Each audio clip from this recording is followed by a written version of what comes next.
Magandang araw po mga ka-GPS. Ang pag-uusapan po natin ngayon ay tungkol po sa Ford Expedition na galing ng Antipolo.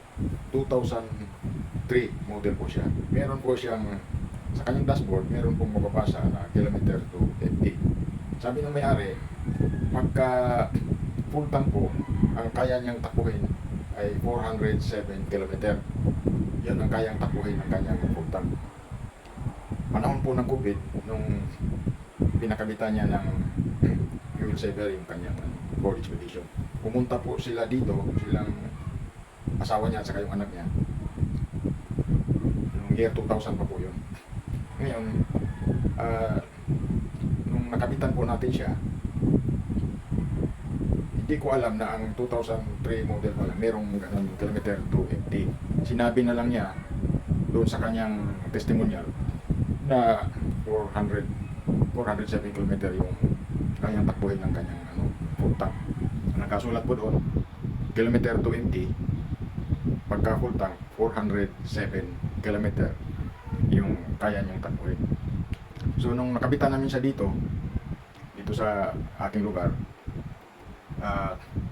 nung pauwi sila, nagkarga siya ng 1,000. So nagiging 3/4 yung kanyang yung fuel tank doon sa kanyang gauge. Pero naka-indicate din doon sa kilometer 20, 3/4 daw po ang laman nun na 508 km ang kayang takbuhin nung kanyang 3/4 nung meron na siyang GPS fuel saver.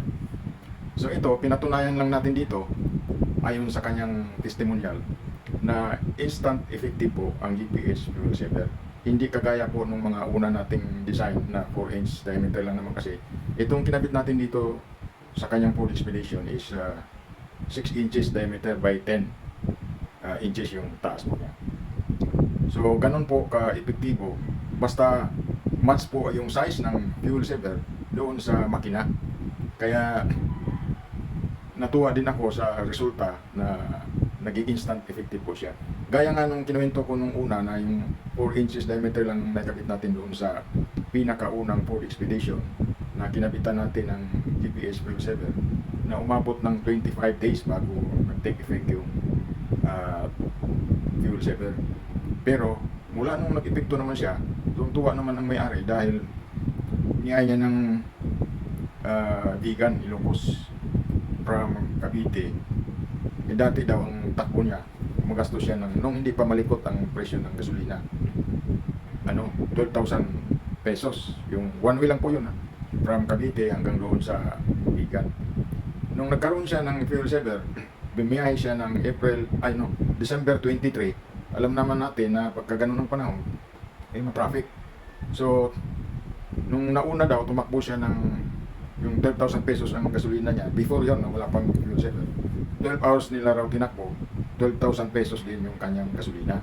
Nung nagkaroon ng fuel saver, umiyahe siya ng December 23, which is matraffic na. So mas mahaba yung oras ng kanyang pag-andar ng kanyang makina. So kung hindi ako nagkamali, parang 18 hours ang traffic nila. Ang gasolina niya, 6,000 pesos. Hindi pa naubos, may sobra pa sa kanyang tangke. Sa madalit sabi, yun yung luma, yung maliit nga fuel saver nga. So ito namang 2003 model na 6 inches diameter na yung linagay natin, 6 inches diameter by 10. Pagkabit, pagtakbo nila pa uwi, galing dito sa shop natin, epektibo na agad. Kaya nakakatuwa na sa isang kagaya ko na Filipino inventor na na-upgrade po natin yung ating fuel saver. Ngayon, ang ginawa niya, nirekomenda niya doon sa iba, hanggang sa yung merong mga truck pumunta na dito, yung kapitbahay niya doon sa Antipolo na merong truck, nirekomenda niya na ganun daw yung fuel saver, ganun ang natitipid. So yung truck diesel naman yun, pero ganun pa rin ang natipid niya, ang kalahati din. Ibig sabihin, kung 6 km per liter siya, nagiging 12 po yung takbo ng kanyang yung konsumo ng kanyang diesel, ng kanyang truck. So nakakatuwa din para sa isang Pilipino na kagaya ko, na makita mo yung mga testimonial ng ating mga customer. Nakakatuwa na ma-inspire tayo na gumawa pa dahil nakakatulong tayo doon sa mga nangangailangan. So yung ibang mga sinasabi ng ating customer, ilalagay ko dito sa overlay para makita ninyo kung ano yung mga sinasabi ng ating mga customer. So hanggang dito lang po, maraming salamat. Kung kayo po ay mayroong katanungan, pwede po kayong mag-comments dito sa ating video kung masagot ko ang inyong katanungan na ayon sa naabot ng aking makakaya sa aking kalaman. Kung hindi naman, kung meron kayong advice para lalong pabuti itong ating na-invento na fuel saver, maraming salamat po. Kaya patuloy po kayong makipag-ugnay, magbigay comment po kayo sa ating mga video, subaybayan po ninyo, mag-like po kayo para at i-share po natin para makarating doon sa kaalaman ng mga nangangailangan para makatulong din po tayo sa kanila. Maraming salamat po.